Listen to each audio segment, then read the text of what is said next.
이제 그러면 제가 요즘 그런 생각을 할 때가 있어요. 우리가 신앙생활을 하는 것과 우리가 살아가는 이 세상. 근데 정말 이 세상을 바라보고 있으면 이 세상이 정말 어떻게 될 건지 정말 그 암담하기까지 합니다. 왜냐하면 지금 우리나라를 또 둘러싸고 있는 이 국제의 이런 모든 관계를 보면 정말 미래를 장담할 수 없는 그 현실은 정말 암담해요. 사실은 지난 수십 년 동안 세계는 평화로웠어요. 그래서 그 이제 미국이 중국과 어쨌든 좋은 관계였죠. 그래서 중국을 통해서 싼 물건을 만들어내고 그 싼 물건을 통해서 이제 물가를 낮추는 거예요. 인플레를 낮추면서 굉장히 싸게. 그래서 그 싼 그 시장의 그 물건을 가지고 이제 전 세계에다가 물건을 싸게 팔았죠. 그러니까 인플레를 계속 낮췄던 거예요. 이제 그 혜택을 미국의 가난한 사람들이 많이 봤어요. 여러분, 솔직히 전 세계에서 이 그 우리나라는 월마트가 들어와서 실패했지만 정말 미국의 월마트는 굉장히 큰 그런 가게인데 월마트는 주로 가난한 사람들이 가요. 월마트의 제품들은 다 중국제가 많아요. 그런 걸 통해서 가난한 사람들이 그렇게 살 수 있도록 부자들은 월마트 같은 데 안 가요. 근데 이제 그렇게 됐는데 그 과정에서 미국의 기업들도 굉장히 성장을 했죠. 중국에서 싸게 물건을 만들었고 또 중국의 그 수많은 인구들에게 이제 팔면서 미국의 기업들도 커졌어요. 그 혜택을 사실은 한국도 봤어요. 한국이 말하자면 안보는 미국과 경제는 중국과. 여러분 중국의 그 우리나라와의 관계가 그 우리나라 전체 해외 수출 수입의 약 4분의 1이에요. 25%를 중국과 관계가 돼. 만약에 중국과 문제가 틀어지면 만약에 25%가 무너진다. 그러니까 우리나라 자산의 25%가 무너진다면요. 대한민국은 망합니다. 그러니까 이게 지금 그런 속에서 이제까지는 왔는데 그러다 보니까 어떤 문제가 생겼냐면 중국이 너무 커졌어. 중국이 너무 커지고 여러 면에서 위협이 되다 보니까 미국이 이제는 안 되겠다 이렇게 생각하는 거예요. 중국을 이제 누르려고 이제 트럼프 때부터 시도를 했어요. 그래서 트럼프가 미국, 중국과 이 무역 전쟁을 했는데 그러다가 지금 이제 중국을 못 눌렀어요. 이제 두 번째 지금 바이든 정부에서 중국을 누르려고 하는 게 뭐로 누르려고 하냐면 이 그 기술력으로. 그래서 요즘 그 모든 산업의 핵심이 반도체거든요. 이 반도체를 그러니까 중국에다가 공급을 끊어버려 가지고 중국을 죽이려고 하는데 이게 되지를 않는 거예요, 사실. 그러니까 여러분 그래서 그런 말이 있었거든요. 만약에 중국을 죽이려면 미국도 자기 팔다리 한쪽씩은 다 잘라내 버릴 각오를 해야만 중국을 이제 죽일 수 있을 만큼 되는데 지금 그 와중에 지금 러시아랑 우크라이나가 전쟁이 나고 있어요. 지금 미국은 난리 났습니다. 물가가 어마어마하게 폭등하는 바람에 어제 새벽에 말씀드렸지만은 미국의 그 자이언트 스텝이라 해가지고 금리를 0.75. 근데 미국이 그렇게 올리다 보니까 우리나라랑 금리가 똑같아졌어요. 제가 말씀드리지만 여러분 만약에 제1금융권의 안전한 거기다가 별로 이자는 많이 안 줘도 내가 망하지 않은 안전한 은행에다 돈을 맡기는 거랑 좀 부실하지만 조금 이자를 조금 더 많이 주는 이런 것 속에서 고민하는 그런 거라고 뭐 미국과 우리나라가 그랬는데 미국이 갑자기 올리는 바람에 미국과 우리나라가 지금 같아져 버렸어요. 그러니까 우리나라는 어떻게 해야 돼? 올려요. 올려도 많이 올려야 되는 상황에 처했어요. 그러니까 지금 그렇지 않아도 우리나라가 어려운 중에 왜냐하면 미국은 다음 달에 또 올릴 거거든요. 0.75를 올리면 우리가 그거를 만약에 올리면 대한민국 경제가 박살납니다. 제가 볼 때 지금 이 금융정책위원회 머리가 아주 골머리가 아플 거예요. 왜냐하면 안 올리면 돈이 다 빠져나갈 거고 올리면 경제가 죽을 거고 어떻게 될 건가. 근데 이런 그런 그 갈림길에 결국은 미국에서 금리를 낮춰야 되는데 그러려면 전쟁이 끝나야 돼. 근데 전쟁이 저기 쉽게 끝나나? 사실은 실제적으로 전쟁은 끝났어요. 러시아가 이겼어. 근데 계속 무기를 대주고 있으니까 싸우라 이러고 나니까 그 젤렌스키는 싸우는 거죠. 무기가 오니까. 근데 그럼 이길 가능성이 있냐? 없어. 우크라이나가 이길 가능성은 전혀 없어. 이미 전쟁이 끝났는데 계속 그 싸움을 부추기다 보니까 전 세계가 지금 다 아수라장인 거지. 아수라장. 그 과정에서 러시아는 좋아요. 러시아는 편해. 말씀드린 것처럼 석유값 계속 올라가. 석유값이 뭐 무한정 올라가니까 돈 벌리는 거야. 좀 불편하지만 제가 볼 때 푸틴 입장은 그래 뭐 해 전쟁해. 예. 나돈 잘 벌어 지금. 나도 조금 힘들어 전쟁이니까. 근데 니들은 더 힘들지. 니는 어디까지 하나 해보자. 이렇게 나오는 거거든요. 이 와중에서 지금 국제관계가 이 러시아, 중국 그리고 미국 이쪽으로 해가지고 지금 거의 정말 이렇게 평화롭게 서로 교통하면서 정말 이렇게 물건값을 낮추고 경제가 발전하고 그 덕으로 사람들이 나름 혜택을 누리며 살았던 이 구조가 거의 끝나가는 세상이 와버리고 있어요. 그러면 이제 그래서 문제가 터지면 그 미국이 터지냐? 아닌 거죠. 우리나라 같은 신흥국이 터지기 시작합니다. 그게 결국은 이제 미국으로 영향을 미치 이런 상황에 제가 왜 이 말씀을 드리냐면 지금 세상 그런 세상을 생각해 보면 앞으로 세상이 어떻게 될지 걱정이 됩니다. 근데 오늘 본문의 말씀을 보면 야 이런 세상에서 지금 어떻게 보면 성경 말씀은 이거 한가한 얘기를 하고 있네 이런 생각이 들 때가 있어요. 그러니까 성경을 보면 세상은 아무 일이 없어. 너무 은혜롭고 좋아. 근데 세상을 보면 이 끔찍해요. 좀 다가올 이게 금리가 뛰면 여러분 금리가 뛰어서 그러면은 아마 지금 이제 문제될 이런 기업들도 마찬가지예요. 기업들도 이제 지금 그 스태그플레이션이라고 경제 침체가 시작이 됐어요. 근데 우리나라는 어떻게 보면 미국과 중국의 그 사이에서 혜택을 받던 나라라면 다시 말씀드리면 미국과 중국이 문제가 생기면 그 피해를 제일 많이 볼 나라기도 한 거예요. 그럼 사실 삼성전자 뭐 수많은 이런 기업들이 지금 어디에 중국에 다 들어가 있어요. 러시아에 들어가 있어. 그런 회사들 막대한 피해를 다 보겠죠.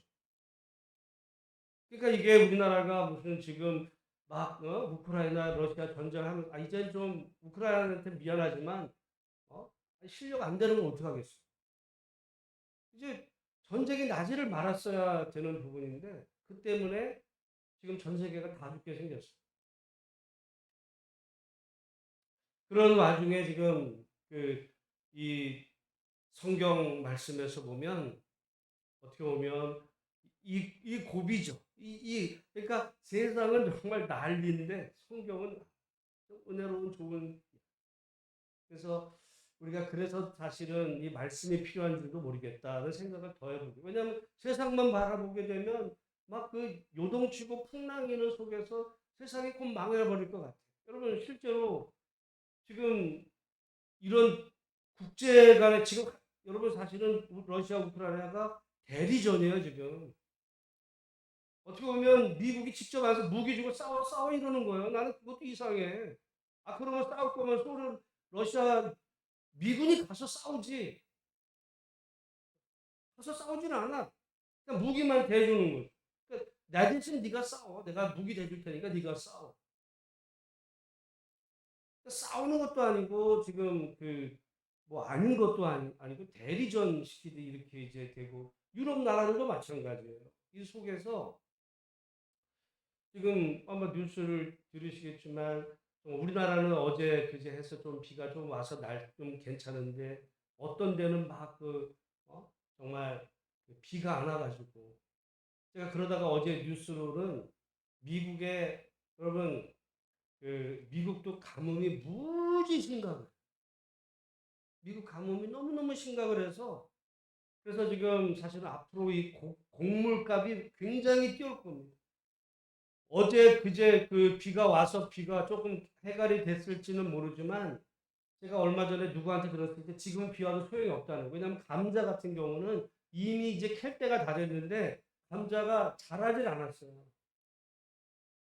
그러니까 지금 비 와도 소용이 없는지도 몰라요. 그러니까 지금 이 앞으로 채소, 야채값 다 뛰고 지금 미국 같은 경우 지금 우크라이나만 밀 생산이 아니라 밀 생산 그런 거를 정말 주로 담당하는 그 미국도 굉장히 그 정말 이 중부가 어마어마한 그 정말 세계적인 이 곡물 생산지인데 지금 가뭄으로 난리가 났어요. 그래가지고는 미국의 그 집집마다 앞에 그 잔디들을 다 이제 잔디에다 물을 줘야 되니까. 근데 낮 시간에 물을 주면 벌금을 매겨 못 주게. 그리고는 잔디를 다 걷어내요. 그걸 감당할 물이 없어. 그러니까 곡물 이것도 그래서 지금은 그 모든 식수나 이런 그 생활 용수를 줄여야 되는.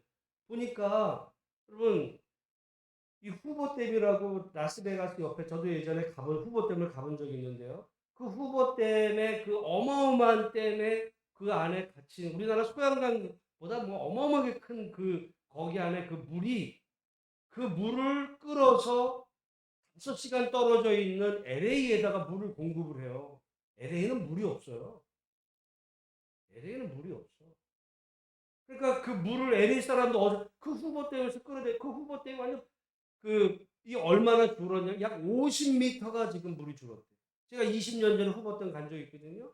그때도 보면은 그 워낙 옛날에 높았던 데서 상당히 야 이렇게 물이 줄었지 했는데 지금 보니까 그때보다 어마어마하게 줄어. 물이 없어. 야, 이게 지금 세계 이 기후 이 변화가 정말 이 급속도로 이렇게 진행이 되고 세상의 경제는 힘들어지고 뭐 예를 들어 이제 아파트 값 같은 경우 이제 폭락하고 있어요. 얼마 전에 폭등한다 이제 폭락이야. 그러니까 모든 이게 정말 야, 이 세상이 이렇게 가다 이거 진짜 이거 어떻게 되는 건가 이런 속에서 어제 오늘 이 새벽 이 말씀을 준비하다 보니까 어떻게 보면 한가한 얘기하는 것 같으면서도 그럼에도 불구하고 우리가 이 말씀을 왜 이런 때 이렇게 읽고 묵상해야 되냐면 어떻게 보면 이 말씀을 통해 역사하신 하나님의 은혜를 우리가 충만히 입어야만 세상의 이런 온갖 풍랑 속에서도 우리가 절망하지 않고 정말 이겨낼 수 있겠다. 세상만 바라보면요, 내일 망할 것 같아. 제가 볼 때 세상은 거의 망했어 지금. 우리나라도 제가 어제 우리 저 동기 목사님들하고 이렇게 점심을 먹으러 가보니까 웬 비행기가 계속 돌아요. 전투기가 저쪽에서 보니까 전투기가 뭐 계속 그러니까 지금 뭐 전투기 연습을 하는 거지. 지금 전쟁하려고 그래? 불안해요. 전쟁 날 것 같아. 그래서 야 세계 경제는 이렇고 환경도 그런데 나라는 막 지금 뭐 무력 시위에 전투기가 빙빙 돌고 내리고 또 내리고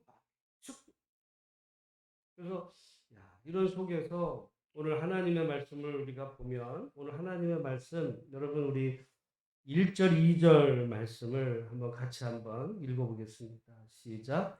그러므로 모든 악독과 모든 기만과 외식과 시기와 모든 비방하는 말을 버리고 갓난아기들 같이 순전하고 신령한 젖을 사모하라. 이는 그로 말미암아 너희로 구원에 이르도록 자라게 하려 함이라. 그러니까 세상은 몰라 나는 그냥 말씀만 뭐 세상이 그러거나 말거나 이제 뭐 그런다면야 저기 되지만 우리가 하나님의 이 말씀을 정말 이런 그 변화되어가는 정말 이 그 급변하는 세상 속에서 우리 하나님은 뭐라고 지금 말씀하시냐면 여기 그 2절 하반절에 이는 그로 말미암아 너희로 구원에 이르도록 자라게 하려 함이라. 자라가라는 거죠. 자라가는. 그러니까 그 목적지가 어디냐? 구원에 이르도록. 구원에 이르도록 자라가. 우리의 믿음이 자라가고 정말 그 하나님의 그런 은혜와 그런 하나님의 능력 안에서 자라가는. 여러분, 그러니까 우리 어떻게 보면 신학의 목적은 구원에 이르도록 구원 받는 게 목적이 아니고요. 정말 구원에 이르도록 우리가 평생 자라가. 사실 모든 어떤 식물들은 또 동물들도 자라는데 한계가 있어요. 키도 말이죠. 키도 어느 정도까지 자라지. 뭐 무한정 자라요? 그러면 무한정 키가 자라면 그건 병이야. 병이야. 예를 들어 막 몸무게도 만약에 자란다면 어느 정도껏 자라야지 몸무게가 무한정 늘면 그건 병이죠.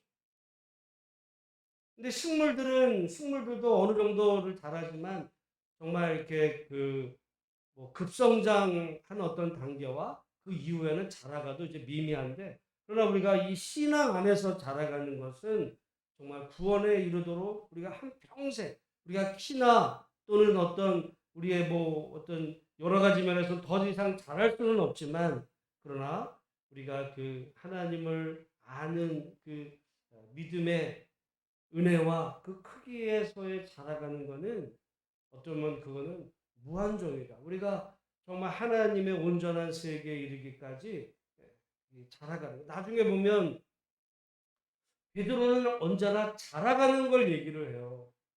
베드로후서 마지막에도 정말 우리가 끝까지 믿음 안에서 자라가는 것을 얘기하는데 여러분 어떻게 보면 뭐 세상은 이 자라가는 거 이제 그런 면에서 한계가 있을 수밖에 없지만 우리 믿음 안에서 그리스도를 아는 그 은혜와 지식과 그 넓이와 폭과 이런 면에서는 정말 우리가 한평생 날마다 그리고 해마다 우리가 자라가야 되겠다. 그를 아는 하나님을 아는 그 범위. 그러니까 우리가 잘못 생각하면요. 그냥 그런 거는 예수 믿을 때 예를 들어 뭐 성경 공부 조금 하고 뭐 제자 훈련 받았던 그게 아는 게 다야. 초보. 그게 아니라 하나님의 은혜의 어떤 이런 세계까지 하나님을 아는 그 크기가 자라가고 또한 그분의 그 신뢰. 제가 믿음의 세 가지 모습이 있다래. 지식적인 거, 어떤 하나님에 대한 신뢰, 충성. 그 면에서 정말 우리가 자라가는 거죠. 구원에 이르고. 그러니까 많은 사람이 우리 한국 교회는 너 구원 받았냐 못 받았냐 뭐 이 얘기만 자꾸 따져요. 너 천국 갈 확신이 있어. 그건 말하자면 어떻게 보면 처음에는 그게 중요한지 모르지만은 우리 신앙의 중요한 건 그게 아니라 네가 구원의 그 은혜 안에서 얼마큼 자라가냐, 구원 받았냐 못 받았냐, 그냥 턱걸이로 지금 받을 거냐 못 받을 그 얘기가 아니라 우리가 여기 보면 3절에도 너희가 주의 인자하심을 맛보았습니다. 여러분 하나님의 그런 놀랍고 선한 은혜를 받았다면 구원 받은 거예요. 그럼 된 게 아니라 그 상태에서 살아가는 거죠. 그러니까 우리가 뭐 세상은 정말 뭐 요동치고 막 이런 속에 난 몰라가 아니라 사실은 눈 똑바로 뜨고 세상이 어떻게 되는지를 봐야죠. 왜냐하면 나 개인만으로 생각하면 세상 망하든 말든 뭐 아니 나도 뭐 있죠 살만큼 살았어 이렇게 그냥 끝나버릴 수 있죠. 여러분 자식들이 있죠. 손주들이 있죠. 그 사람들이 살아가야 될 세상이에요. 그러니까 그 세상이 잘 되는 방향으로 가야지. 아니 몰라. 나는 그냥 뭐 기도만 할래. 그렇죠. 기도를 할래도 세상이 어떻게 돌아가는지를 알아서 정말 이 세상이 전쟁 그만둬야 돼요. 전쟁 그만두고 정말 지금 세상 안에서 서로 화합하며. 근데 제가 볼 때 이거 쉽지 않아요. 왜냐하면 말이죠. 중국이 커지면서 미국의 그 가난한 사람들은 도움이 됐는데 문제가 뭐냐면 미국의 중산층들이 이게 사는 게 일자리를 어디다 뺏겼냐면 중국에다 뺏겼다 생각. 그러니까 중국에서 싼 물건 그게 미국의 그 공장들이 다 중국으로 가고 이러다 보니까 미국의 공장들이 있어요 없어요? 없어. 미국에 일자리가 없었어요. 다 중국으로 가니까 미국의 이 중산층들이 일자리가 없어지니까 불만이 많아진 거예요. 그래서 지금 바이든은 어떻게 하래요? 미국에다 공장 줘. 삼성도 미국으로 들어와. 현대도 미국에다 공장 줘. 안 지면 어떡하겠다는 거야? 안 지면 니네 거 안 사. 이런 거예요. 삼성 니들 거 안 사. 미국에다 줘. 현대도 지고 우리 미국에다 물건 팔으려면 미국으로 다 와. 저 세계가 자기 중심으로 가요. 그러면 이제 우리나라는 이제 힘들어지는 거지. 예? 지금 그러니까 지금 다 삼성이 살려면 미국 가야 돼요. 이런 속에서 정말 우리가 하나님의 그 은혜로 그 잘하는 그 잘하는 방법이 뭐냐? 1절에 보면 이렇게 말하죠. 그러므로 모든 악독과 모든 기만과 외식과 시기와 모든 비방하는 말을 버리고. 그러니까 우리 안에서 어떤 악함, 그 외식하는 것, 시기하고 비방하는 그 말을 버리고 정말 하나님의 은혜를 사모해서 그 안에서 자라가는. 그냥 구원은 받는 데 목적으로 두는 게 아니라 구원에서 자라가라고 성경은 말씀해요. 근데 우리는 이 자라가는 게 초점이 아니라 구원을 받았다라는 걸 네가 확신해 자꾸 강조점을 두거든요. 성경은 거기에 강조점 두지 않고 구원에서 네가 점점 하나님의 사람, 하나님의 사람으로 악독을 버리고 기만과 외식과 이걸 그것을 정말 은혜 안에서 정말 그런 믿음 안에서 자라가기를. 오늘 여러분 오늘도 하나님이 이 아침에 우리를 하나님의 전으로 저는 부르셨을 때 정말 전 세계가 이렇게 혼란한 속에서 어떻게 보면 우리 신앙의 목표, 우리 어떤 그리스도인이라면 우리 인생의 목표는 자라가는, 들어가는 게 아니라 구원에 들어가는 게 아니라 구원의 문턱을 내가 넘는 게 목적이 아니라 구원에서 정말 점점 자라가서 그리스도의 장성한 분량에 이르기까지 자라는. 오늘도 잘해. 뭐 우리가 키도 잘할 수 없고 몸무게도 잘할 수 없지만은 은혜 안에서는 더 잘. 평생. 그러니까 나이가 들수록 정말 그 사람이 점점 그 안에서 악독이 빠지고 어떤 이기적인 마음이 빠지고 남을 시기하고 질투하고 험담하는 이것이 점점 빠져서 정말 그 하나님의 사람으로 이렇게 변화되어 가는 그것이 구원에 이르는 길이지. 나 구원받았어 라고 하면서 갈수록 점점 좁아지고 완고해지고 남을 비난하고 이런 어떤 고집스러운 사람으로 그거는 하나님이 원하시는 게 아니에요. 오늘도 말씀 기억하시면서 정말 주 안에서 승리하시고 오늘 또 아침 우리 10시 반부터 우리 기도회도 있는데요.